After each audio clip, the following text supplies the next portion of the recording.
knowledge. Knowledge never had a copyright. But in the last 100 or 150 years, it has gone through some copyright.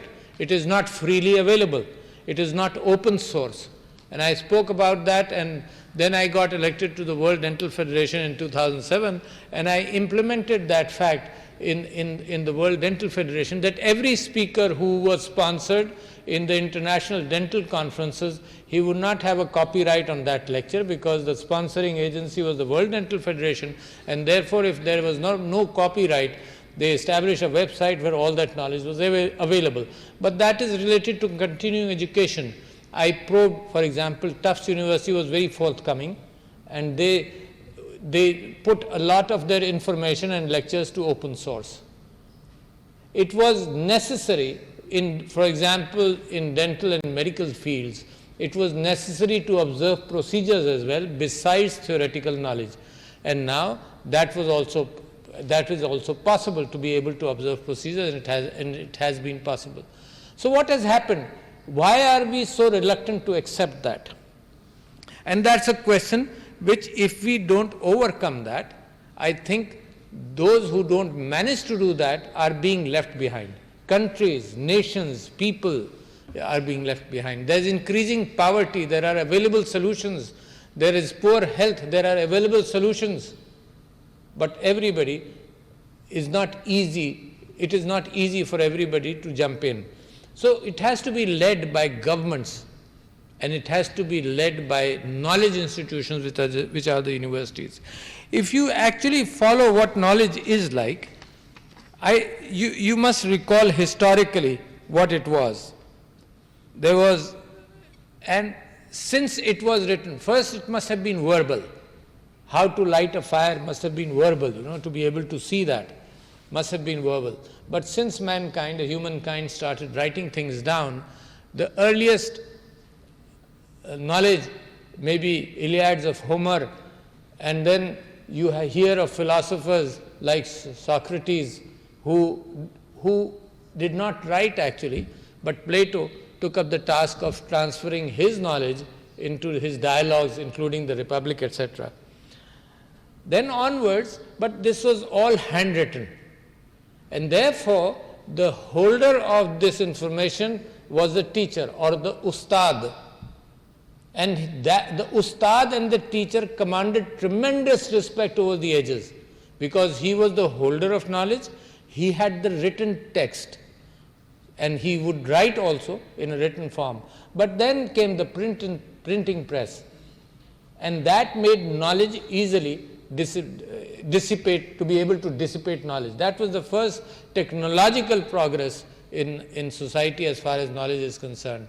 And the importance of the ustad was there, but it became a little less, because knowledge was available not only through him, but in the books also, which were available much more easily. The second step happened when the first industrial revolution and the second industrial revolution happened. That was the first industrial revolution. You can relate that to, for example, energy being taken from coal and the steam engine. That led to establishments of factories. And what are the factories, and how do those factories resemble the topic which you are talking about today? So there was a system where there was a mass assembly of stuff, and the end product was a vehicle or whatever was manufactured. So similar to that, schools were established, which now they were brick and mortar, and knowledge in books, and there was a production line starting from class 1 to class 2 to class 12 and so on until you came to the university. So this mass production of people like you and me with improved intellect started happening. So that was a major revolution, and it started, and knowledge was dissipated into people. But then since the internet, it was available in the air, and it was very current available in the air.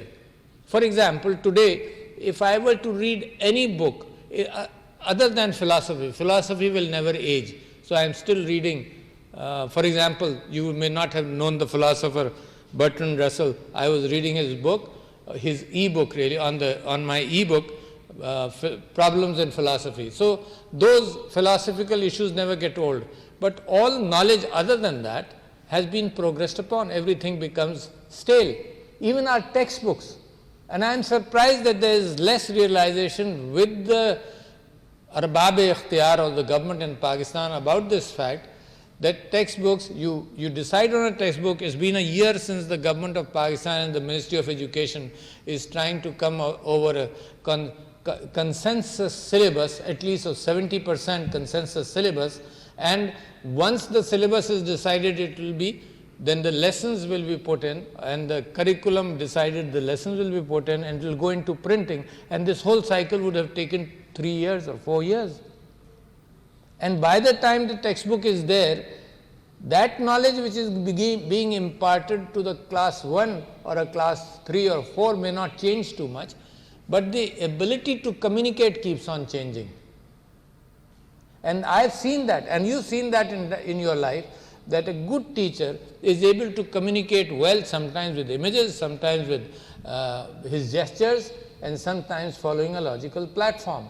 I don't remember right now, but there was a thinker, a lateral thinker, whom I used to follow. This is about 20, 30 years ago, lateral thinking. In fact, the term lateral thinking came up from him. And he was very good in his presentations, and he had an overhead projector. And he also, in fact, he spoke on Pakistan television also in 1980 or whatever. I'm forgetting his name. But he was a very good communicator, and his flow of thoughts went into diagrams which he was drawing at the same time as he was speaking. So communication is a science which also has improved over time. So imagine the textbooks, by the time they will be printed of 8th and 9th, they will be old. There will be immediate need for revision. At the same time, what you are talking about right now is so important that I have tried that, experimented that in my own constituency. And what I did, I was fascinated by the Khan Academy, as some of you would know that. And I picked up some lessons from there. I have always been interested in maths, but I did not pick that up in my intermediate and in my later life. So I wanted to learn calculus.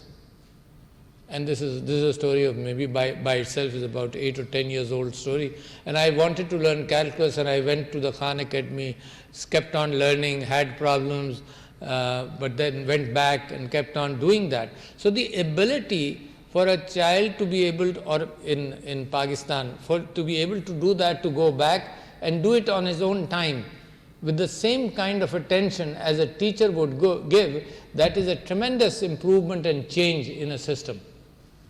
So what I did was, in Hijrat Colony, which is my constituency in Karachi, I gave students, there was a group of 30 students, 40 students who got admission in class 1.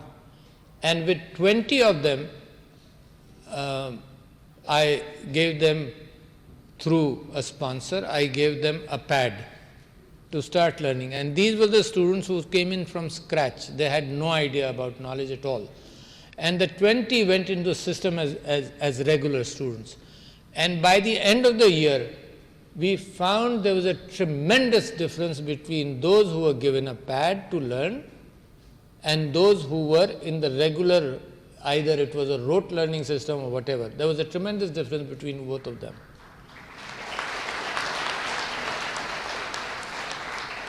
This is exactly what I mean for everybody, for every level of understanding. This is exactly what I mean. Now, throughout the world, for example, for every system, human society interrelates with people. So for every system, what has happened is, there was a manufacturer or an artist or a person who was making some good, and there was a buyer. As long as it's a small community or a village, it doesn't really matter. It is very easily done, you know. Whatever, something is cooked and it is given, and the village is very small.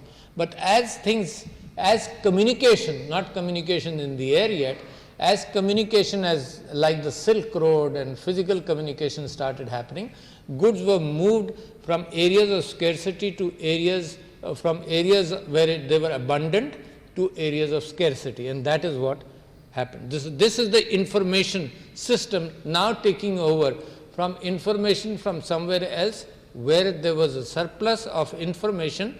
Information can be of goods, and where there was a dearth of goods. So that was happening. What has been done today, for example, in Amazon or by Alibaba or whatever, is there is immediate movement of link between the manufacturer and the seller at the retail level, and then movement of physical goods. And it has taken up everything up by storm. The world has changed. Every good is being moved. In fact, drones are being used to be able to move goods. But the same thing, because we need it, we have learned the simple steps of going on to a screen and maybe touching something and buying something and getting pictures of something. सदर doctor Arif Alvi open universities की association की 33वीं सालाना